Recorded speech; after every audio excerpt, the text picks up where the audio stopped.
Kuri icyo kibazo tureke kwibaza gusa ibivugwa, kwibaza ibivugwa abantu bavuga ibintu bashatse ibyo ari byo byose bitewe n'imitekerereze yabo cyangwa uko bifuza, ariko ku bivugwa twongereho n'ibigaragara n'ibyo tubona noneho biba. Hari ibyo binyobwa bidafite ubuziranenge na gake ndetse bihita n'abantu, twahera aho ngaho twakwibaza, ariko ibi nibyo byica abantu, byisha abantu, tugaheraho honyine. Igisubizo ugishaka wese aragifite. Byica abantu, byisha abantu ndetse batagira umubare. Mukurikira rero nyine amakuru nk'uko bamwe muri mwe mugomba kuba mukurikira. Ntabwo ari ukuvuga ngo hapfuye abantu babiri gusa uyu munsi, ngo ejo hapfuye undi umwe. Barapfa ari 20, 30, 50, hari ubwo hapfuye ari hafi kugera mu 100. Ndavuga ku munsi umwe. Ugiye gushyira hamwe abamaze gupfa mu mwaka, barabyumva uko abantu bangana. Mbere yuko ngera kuri ibyo bindi by'inganda by'abakozi, tubanze dusubize ikibazo cy'ubuzima cy'aba bantu. Ese turashaka inganda n'abakozi bazikoramo bari buhitanwe n'ibikorerwa muri izo nganda,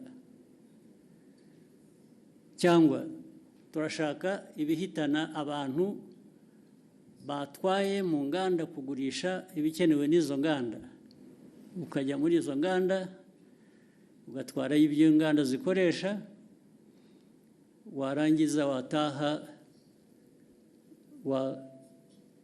wakwifuza gufata ku byavuye mu byo watwaye mu nganda ukahagwa. Ibyo ni ubuzima abantu bakwiriye kuba bemera bakurikira. Ariko noneho wenda turavuga ibya hano gusa, nabyo kandi bifite agaciro, ari nabyo duhereyeho. Ibyo binyobwa byica abantu nta nubwo ari ibikorerwa hano cyangwa ibituruka hano gusa, hari n'ibituruka hanze. Ibituruka hanze bizanwa bituje ubuziranenge bikica abantu. Maze mu kwica hari uburyo butandukanye. Hari ibibica uwo munsi, icyo cyumweru, hari nabo bizica nyuma y'umwaka. Kwica buhoro ukagenda uko binywa bikagenda bikwica kugeza igihe umuntu anogoka nyuma y'umwaka. Ibyo rero ntabwo ndumva neza igihe umuntu waba bishyigikiye ngo atekereze inganda, atekereze abantu bakora muri izo nganda, ukuyemo abo byica umunsi ku wundi nk'uko bizwi, nk'uko mubibona.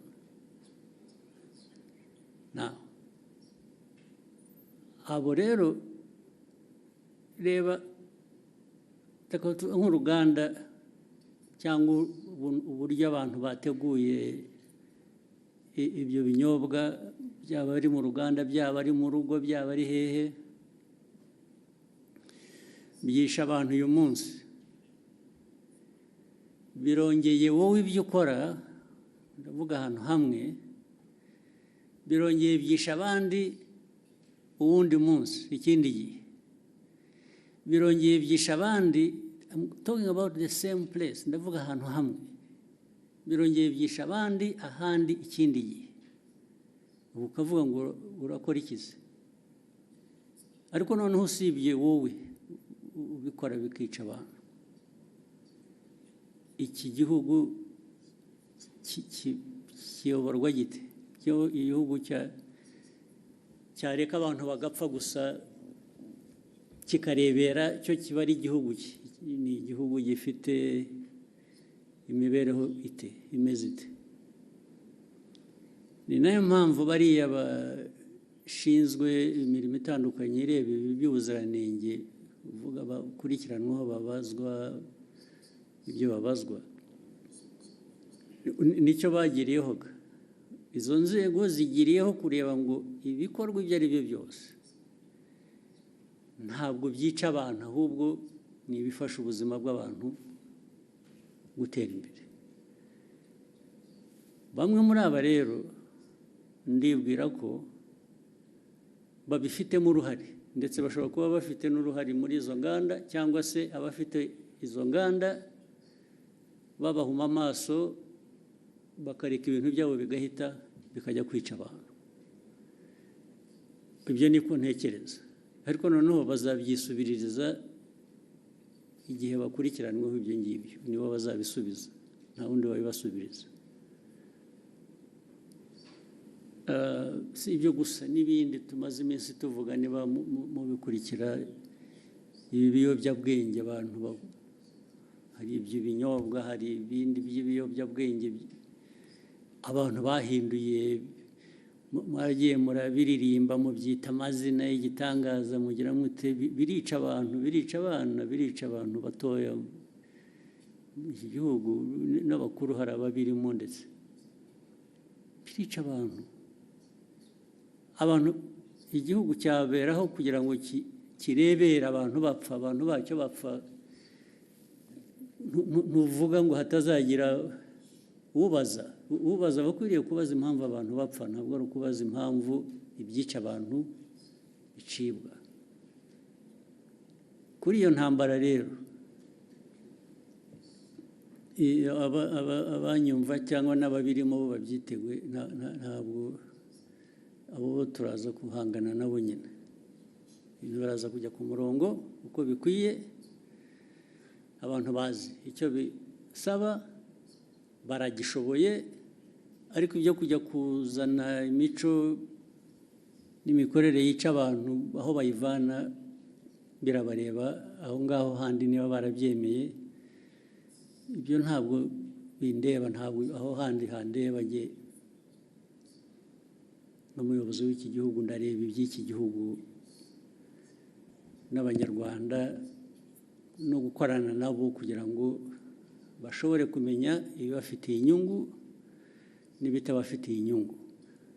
Ushaka rero kurenga amategeko cyangwa gukora we kubera ko agomba gukora uko yifuza, ibyo ari byo byose aba ari byo bishyirwa imbere, abo ngabo bazahangana n'ababishinzwe kubishyira mu buryo. Hari ikintu nabonye mu byo nsoma n'iki kugira ngo bijyanye n'ibyo abantu bibaza, ariko se uko bikorwa, kunenga uko bikorwa, uko bishyirwa, ndavuga uko bikurikiranwa, uko abantu bafatwa, uko bagira bate, uko bagenzwa, bishobora kuba birimo ikibazo uko abantu bavuga. Ibyo mbona ibyo, niba ari ikibazo, ni ikibazo gitoya ugereranije n'ikibazo kiriho gishaka gukemurwa, ariko nacyo ni ikibazo gishobora gukemuka. Inzego zibishinzwe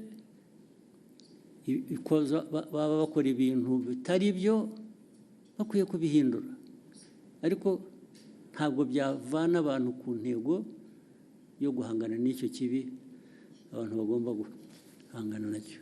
Ibyo kujya abifuza ko abantu babirwanya, ariko babivuga neza, bogeza babirimo, icyo ni ikindi kibazo cyoroshye gukemura.